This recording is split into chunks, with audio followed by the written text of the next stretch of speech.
Halo guys, ketemu lagi bareng gue Agus. Kali ini gue mau ngasih long term review kalian tentang Samsung Galaxy S20 Plus, handphone yang udah gue jadiin daily driver hampir 1 tahun, dan gimana performance-nya setelah dapet One UI 3.0 dan udah mau keluar di S21 di Januari. Jadi ini bukan video tentang ngomongin spesifikasi si Galaxy S20 Plus ini ya. Kalau yang mau kayak gitu kalian bisa lihat di video link di sini, itu video detail tentang speknya S20 Plus. Tapi kalau ini lebih ke pengalaman gimana gue pakai handphone ini sebagai daily driver dan apa aja yang gue rasa pakai dan nggak kepakainya hampir 1 tahun ini. Langsung aja di Sistera Gadget Review. Oke, pertama-tama jadi ke bagian desainnya dulu. Ini gue masih sampai sekarang nih masih kagum dengan betapa tipisnya si handphone ini dengan ukuran segini gede. Ini beneran kayaknya sih pegangnya masih enak ya, tipis, terus juga layarnya luas dan juga bobotnya ini masih pas 140-an gram. Ini masih kategori cukup ringan buat handphone segede gini. Jadi gue masih takjub. Dan menurut gue ini desainnya juga masih yang salah satu yang terbagus lah, dengan Infinity O di tengah kayak gini. Terus juga kameranya juga posisinya masih ya nggak ketinggalan zaman lah, pokoknya udah dibantai sama handphone yang lebih baru, bahkan sampai kayak Galaxy Note segala. Menurut gue masih desain ini masih yang paling oke. Terus juga kalau kalian misalnya bosan kayak gue yang ya gitu-gitu aja pakai casing mulu, karena juga handphonenya pertama keluar kan warnanya juga cuma abu hitam gitu aja. Nah ini kita bisa pakein stiker di sini. Gue udah pakai skin, jadi kalau udah bosan atau bosan pakai casing kan tetap enakan handphone nggak pakai casing, jadi feelnya bener-bener terasa premium.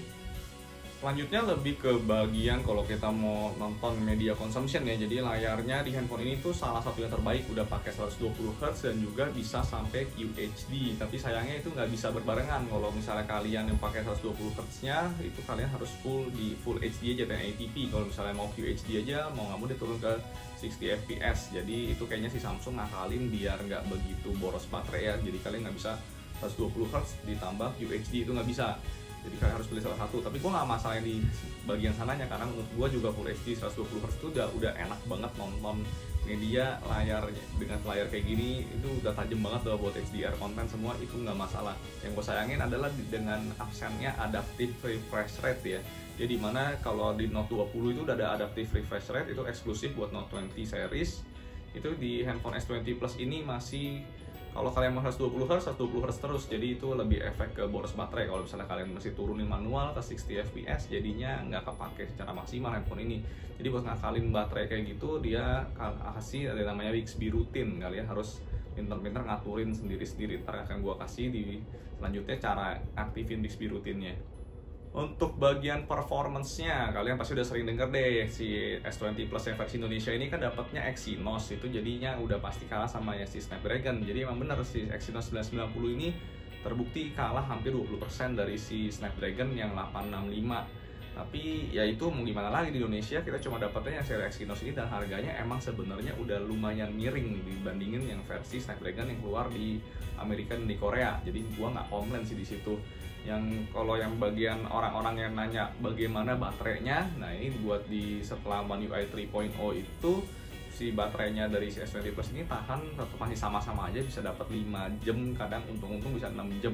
Tapi itu juga ada berbagai trik yang harus dijalanin. Kalau kalian misalnya cabut handphone kayak gue itu sekitar jam 7 jam 8 pagi, itu kalau malam udah di jam 8 malam udah 20%, udah low battery-nya, udah medium power saving udah nyala, mungkin ntar mati di sekitar jam 10 malam. Jadi buat tahan 1 hari itu udah deg-degan sih, nggak tenang. Kalian harus aktifin yang namanya Bixby Routine. Bixby Routine di sini, kalau yang dulu di One UI 2.5 kalian bisa ngakalin ada triknya namanya power saving trick. Itu kalian bisa ngaktifin power saving mode medium, tapi 120Hz di sini udah nggak bisa kayak gitu.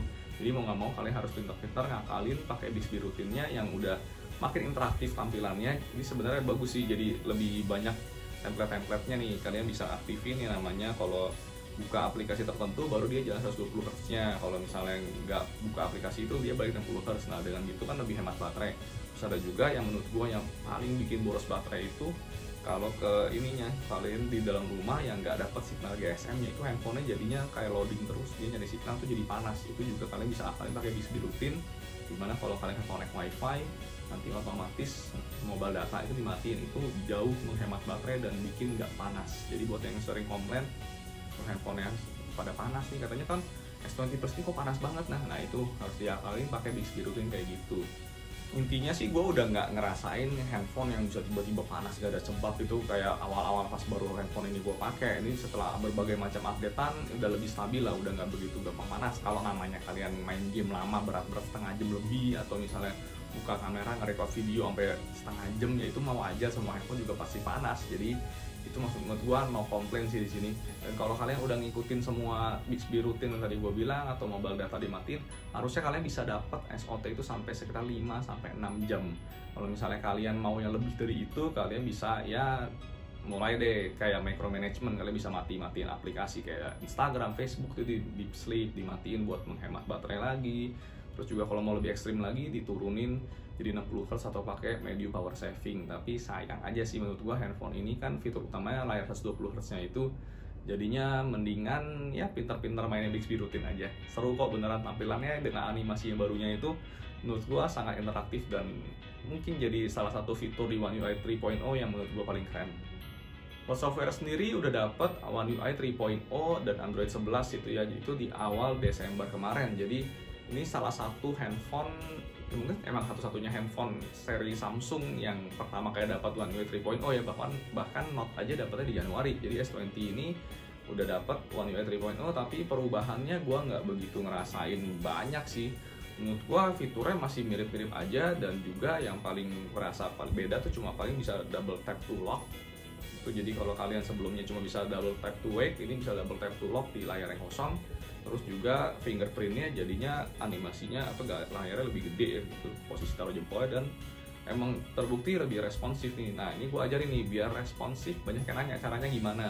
Ini gue ajarin triknya. Kalian kalau daftar fingerprint itu diputar-putar segala posisi ngerekamnya, terus juga masukin di satu fingerprint aja, masukin jari kiri dan kanan, jadi 50% kanan 50% kiri, diputar-putar gitu. Terus terakhir nanti di biometriknya kalian jangan sampai dimatiin, jadi itu ada kayak bagian adaptif baterainya, biometriknya harus tetap nyala. Kalau kalian udah ikutin trik itu semua, gua jamin fingerprint itu tepat bisa sampai 90%an lah, nggak mungkin bisa gagal mulu kayak sebelum kayak gitu tadi. Kalau misalnya sisanya dari One UI 3.0, gua nggak begitu merasakan ada perbedaan apa-apa.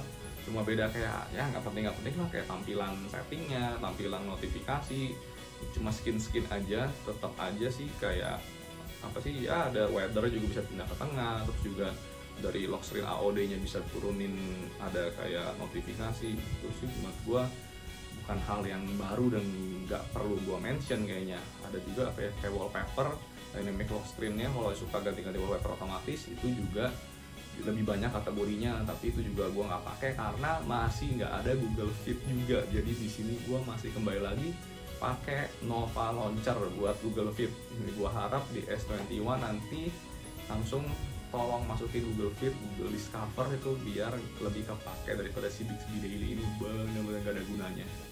Untuk bagian kameranya, si Samsung S20 Plus ini masih jadi andalan gue buat sehari-hari, buat ngambil video, buat ngambil foto. Ini benar-benar ya mungkin handphone Android yang menurut gue buat ngambil gambar paling bagus lah ya, yang resmi gitu. Kalau yang nggak resmi, sebenarnya gue masih lebih pengen foto itu cobain pakai Google Pixel seri yang 4a atau Google Pixel 5. Menurut gue itu yang terbagus, tapi karena nggak resmi jadi nggak ada pilihan.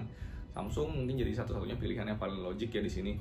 Ini gue kombinasi lensanya 12 megapiksel buat biasa, 64 megapiksel buat yang si zoomnya, dan juga 12 megapiksel buat ultrawide. Itu menurut gue udah cukup banget buat ngambil gambar sehari-hari, itu udah memuaskan banget. Udah detailnya dapet, terus juga pencahayaannya bagus, pokoknya nggak ada masalah. Yang mau gue bilang di sini, gue seneng itu ada Pro Mode di sini. Pro Mode-nya itu bener-bener bikin kita jadi belajar yang namanya ISO, AF, itu F-nya aperture itu gue jadi belajar di situ. Dan kalau mau ngambil gambar raw itu jadi enak, karena gue akhir-akhir ini lagi suka nih ngambil gambar raw terus nantinya gue edit pakai Adobe Lightroom buat dipakai preset-preset gitu. Kalian bisa lihat lah thumbnail gue tuh gue edit semua. Gue foto pakai handphone ini bener-bener, gue nggak ada kamera SLR apapun. Begitu juga dengan video juga semua semua video di channel ini direkam pakai handphone S20 Plus ini. Kalian bisa lihat, gue biasanya ngerekam pakai TWS di sini, itu karena gue pakai handphone ini jadi handphone utama, dan pakai ada mode-nya Pro Video. Di situ kalian bisa pilih mikrofonnya pakai TWS. Tapi di sini gue ngerekam pakai iPhone karena emang ini dipakai buat ngerekam. Jadinya gue mau nggak mau pakai earphone kayak gini. Dan itu ya handphone dan videonya pun hasilnya sangat memuaskan gue ya. Kalian bisa lihat banyak yang komentar kok ini cukup bagus videonya walaupun pakai handphone bla bla bla gitu. Cuma yang gue mau bilang di sini sebenarnya gue udah berapa kali pengen nyoba handphone lain karena banyak lah dengar kayak Huawei apa itu kameranya lebih bagus lagi hasilnya, tapi yang bikin gue nggak bisa lepas adalah si pro videonya ini. Gue takutnya kalau ganti handphone nanti nggak bisa ngerekam pro video pakai TWS itu, gue nggak punya kamera SLR atau males lagi gitu beli colokan-colokan gitu. Udah nyaman banget lah, jadi menurut gue dari video dan kamera udah cukup memuaskan. Ya itu gue kepake banget, apalagi kalian bisa lihat dengan channel ini full dengan kameranya S20 Plus. So kesimpulannya gimana nih? Dengan harganya S20 Plus yang sekarang ini udah turun sampai cuma sekitar 9 juta sampai 10 jutaan, kecil gitu, 9 jutaan lah kalau kalian kita cari di toko online. Itu menurut gua handphone S20 Plus ini adalah handphone flagship yang paling worth it ya buat saat ini dibeli. Bahkan lebih worth it daripada Samsung S20 FE, Galaxy S20 FE yang baru keluar itu launchingnya di 10 juta, which is harganya sama dengan ini. Dan emang sih sekarang udah turun-turun dikit, tapi dengan beberapa compromise atau penurunan spek kayak dari layarnya, dari bahan bodinya dan juga kameranya, menurut gua sayang aja sih beli yang S20 FE. Menurut gue mendingan beli S20 Plus sekalian gitu sekaligus. Terus juga kalau misalnya kalian lihat-lihat kayak flagship lain seperti Oppo Find X2 Pro itu kan harganya masih belasan juta. Terus juga kalian kalau misalnya cari apalagi ya kayak Huawei udah pasti nggak ada Google, itu kan udah coret nggak usah dilihat, itu juga harganya belasan juta. Terus ada lagi kayak misalnya kalau Xiaomi Mi 10 itu juga kan baru keluar 10 jutaan sih, sekarang udah 9 jutaan. Tetap aja menurut gua tambah dikit lagi dapat Samsung. Jadi menurut gua si S20 Plus ini adalah pilihan flagship yang paling worth it ya buat dibeli di akhir tahun 2020 gitu. Harganya ini udah nggak wajar sih menurut gua, udah turunnya lumayan drastis sebelum S21M keluar di Januari. Jadi emang siap-siap lah, sale-nya banyak banget di mana-mana. Jadi kalau kalian bisa toleransi lah, yang menurut gua kekurangan di sini tuh cuma baterai ya. Baterainya itu tadi gua bilang cuma dapatnya sekitaran ya 5 jaman lah. Kalau kalian bisa tahan itu, menurut gua ini handphone yang sangat-sangat layak untuk dibeli. Kalau misalnya kalian bilang kayak si chipsetnya Exynos kalah sama Snapdragon, aduh udah gak, itu emang bener kalah, cuma itu udah powerful banget. Exynos 990 itu mau dibilang kalah 20% dari si Snapdragon juga hampir nggak ngaruh, karena emang kalian buka game apapun udah gampang banget multitasking, sosmed udah ngebut banget deh beneran, ditambah dengan 120 Hz nya itu hampir nggak bisa dibedain lah. Itu aja dulu, jangan lupa klik like kalau yang suka sama video ini dan klik subscribe ya kalau yang suka sama gue. Kayak bercanda maksudnya kalau yang belum subscribe wajib subscribe gitu, bantuin kan. Gue Agus di Star Gadget Review, see you next time.